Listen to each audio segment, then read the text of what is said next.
have a question. So since you mentioned research labs and also in the introduction, I mean, I heard that your center is housed at IIT Bombay. So I was curious, how much of interaction is there with all these exciting new things happening with academia, and are the professors involved, and are there research labs involved, and do the students in these institutes do projects and help in these companies, and how does that, what roles do these people in academia? So what we basically enable, what the center enables is, so we have fixed, so let's say there is so you need to have some project investigator, which is usually a prof who was coming up with an idea or a solution. So let's say there is some activity which is happening at his lab and he wants to take it to the next stage.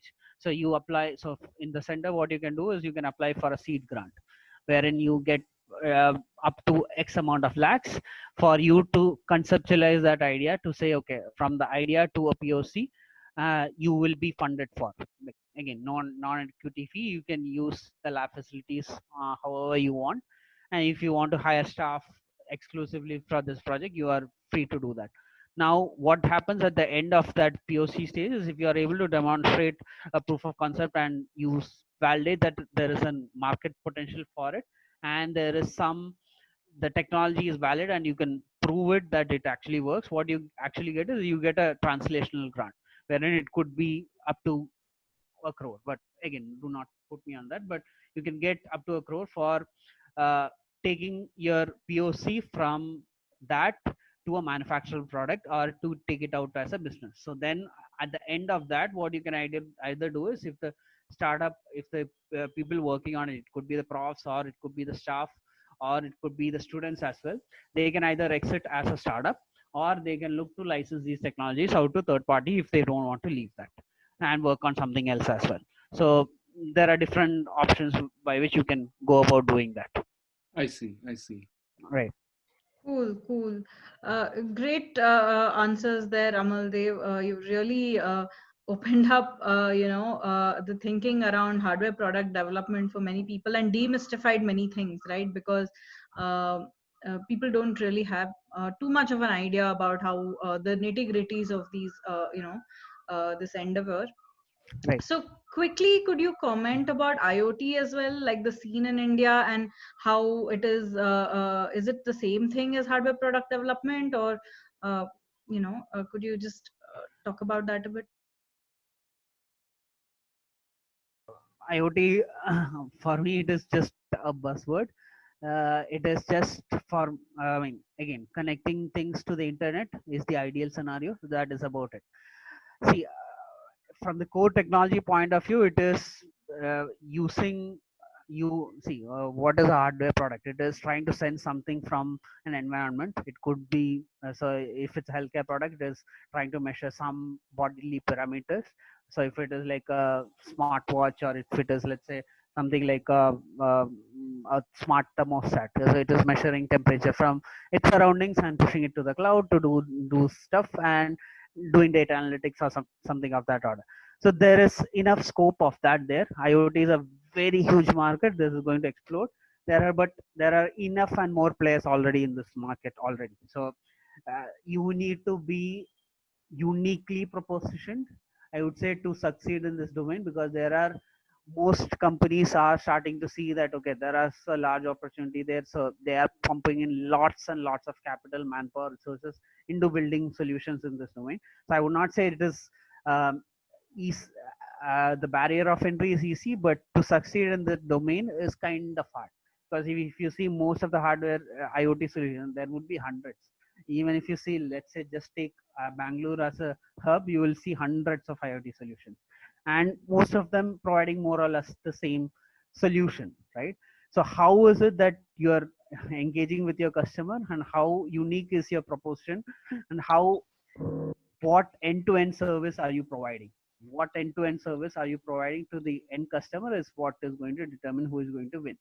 So are you just a hardware provider, or are you a service provider, or are you an end-to-end provider? In the sense, I have a problem and you use your hardware, software, uh, and whatnot, your cloud services, and solve my problem, then I'll pay for that service.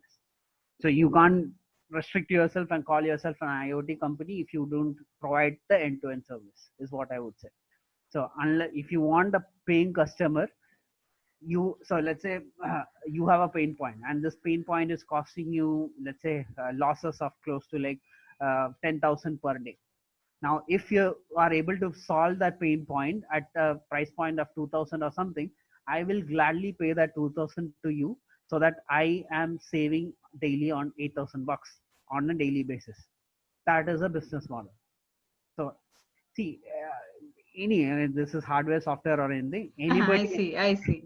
any in that value proportion chain, somebody needs to make money. Right. Unless a end consumer sees value and says, okay, this is helping me save X amount of dollars or rupees, in the end of the day, I'm not going to pay for that service or hardware or whatnot. It is I see. plain and simple. I see. So does it also come under hardware product development? Yeah. Okay. But it is, I mean, most hardware products these days are IoT, right? That's what you were trying to say. Because data is the new currency, right? Because you try Right. to mine the data. See, the whole IoT business is you try to gather enough amount of data, and you try to sell off that data for advertising purpose or whatnot. I see. Okay. Also, from the startup viewpoint, as correctly as Amal Dev said, you should know where you pitch yourself, whether you're just a design engineer, or Right. you're going to be a production, or whether you are going to work with someone else for the complete project. I did Right. a project sometime back, a very big project with a small startup, but then the startup said, don't worry, we will take the end-to-end responsibility of design, development, commissioning, everything. So they must have spent literally, 1 week with me at site. They said, no, we got to get this done, whatever has to be done. And Right. every one of them took the initiative. And this is what I would say to the youngsters there, that when you're working in a startup, you can't be, finicky saying that I won't do this, I won't do that. I still remember there's this one college guy who was working with a startup, and he said, look, I know you people require a small control panel box. I will take the responsibility. And after 3 days, he produced a really fantastic job. And even the customer did not, believe that we had done such a fantastic job. Right. So it's got to take the full initiative. Startups do not have time to sit and, allot. They say this job has to be done. Whoever can take the, responsibility, mechanical, electronics, software programming, certification, validation, documentation, which is another big job. Many startups just do not realize the amount of documentation which is required, especially when you are, let's say you try to supply even a small panel indicator to GE, and the amount of documentation that GE asks, literally 500 pages of manuals they'll want, right? From how to switch it on and how to switch it off, everything. And the startup has never, thought that he has to make so much documentation. Right. And he says, no, I don't know how to write a manual for that. Right. GE says, we'll not pay you. No manual, no payment. Right. You got to have, as a startup, I would strongly, advise a startups to think of everything when you are encountering. See, in that aspect, you need to be a superstar. See, you might not have all the skills. Understand that. See, when I was doing my first startup, it was never that we had all the skill set. It is just that you need to have the passion to learn and say that, okay, hey, this is something which I don't know. That is okay. But I need to make sure that I know that to execute. So I can't just say, okay, I don't know this, not my headache. So if you do that, next day the company goes belly up. That's it. So you need to figure out that, see, as sir was exactly mentioning, every day there is some firefighting which will happen in your startup. It could be production issues, it could be design challenges, it could be something your product is not working up to spec, or some issue which is coming up. Every day there will be a new challenge. So unless you are able to willing to say that, okay, hey, it is my responsibility, it is my product, this is going to go into the field with my name on it or my company's name on it, I take full ownership of it. So I need to make sure that come what may, I need to fix that. So for that, you might not have the skill set. If you don't have the skill set, that is okay. Either you figure out who has the expertise to do that, you talk to that guy and say, okay, hey, this is something I need some help with, will you be able to help? Or you, if that guy is too expensive to hire, you learn it yourself and fix it. Unless you are proactive in that, this is true for, again, hardware, software, irrespective. This is true for any startup, basically. Right. You need to be able to innovate on the fly. It is like entrepreneurship was like, somebody used to say, jumping off a cliff and then you build a plane after Right. on the fly. So I was just curious, since data was mentioned and machine learning. So are most of these new startups, especially in healthcare and all, is machine learning always a common feature in all of this? And in addition to this hardware, is there a software component, and or how important? See, ML will take priority in going ahead, because see, ML. See, this is okay. Let me explain how I explain it to a layman on what ML is. See, assume you are, let's say, a doctor, right? In the sense that now, let's say you are trying to see, you see patients day in and out. Okay. Now, let's say you are a junior doctor, and you probably would have in your lifetime, you would have started a practice like a couple of years ago, and you would have in your lifetime probably seen like 2000 patients, right? Now, your entire quantitative knowledge is based on the fact that you have treated and you have seen and treated 2000 patients, right? Now, imagine being a doctor with you who is like 10, 15, 20 years in experience. They would have probably seen a lakh patients, a lakh or more patients. And the amount of information which you have gathered from this data set of lakh patients will far outweigh whatever is a junior doctor knows, right? So what is this ML or data concept is that the more the data you give, better the chance of something being learned from the data set. That is basically it. So the less data you provide, less features you get, and less is what the ML is supposed to learn.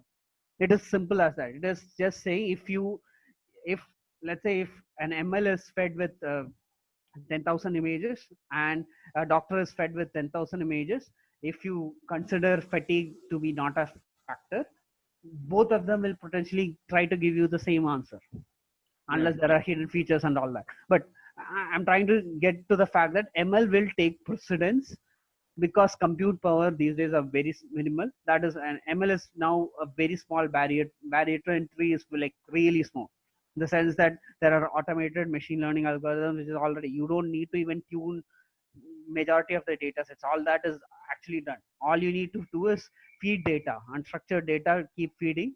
You will figure out that, okay, I'll see some pattern with enough amount of data. That is why this whole buzzword of ML, see, again, do not get into the hype factor. Say that, okay, why do you need ML? So is there some sort of automation which you are trying to use in a product which is not possible with some other technology? Then you try to use it with ML. Do not go with the fact that ML as a buzzword and then say, okay, ML for every solution is not a solution. This session itself was quite insightful for anybody who is not too familiar, and even for people who are a little bit familiar and wanting to gain entry into this hardware product development. So Amaldev, thank you so much for enlightening us.